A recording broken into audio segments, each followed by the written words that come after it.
در ادارو ته یم چیف اف آرمی سټاف ته یم د پاکستان وزیر اعظم ته یم د صوبین وزیر اعلی ته یم چې دا 3 سردار زین الدین فوج د ملک دپاره سیکورټي ریسک دی دا د پاکستان د ملک دپاره خطرناک دی وروڼو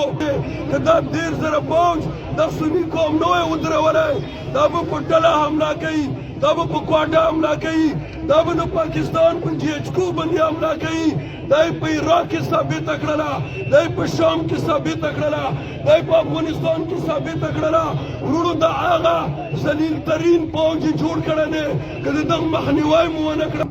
مګر نه غواوې سمنونه سلاجې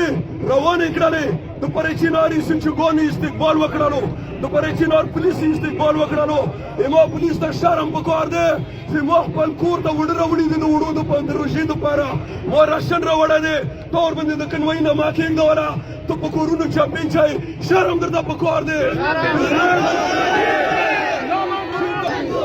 وروڼو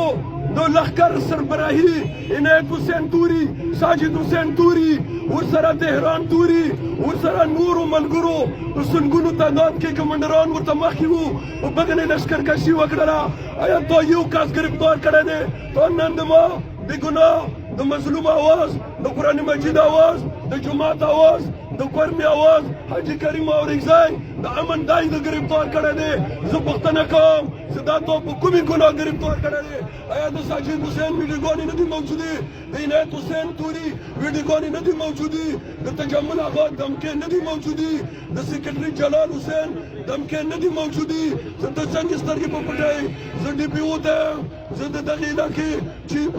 چې کوم برګیډیر دی کمانډیر دی ډي سي دی تا نه زه دا پوښتنه کوم چې آیا تړون دی تا دا نه ولیدلو تا دا نه دي لیدلي په ایمان وایه تا نه دي لیدلي میډیا په ذریعې پیغام ورسوم چې دا کسان د ګرفتار نه کړلو او د ما سړي د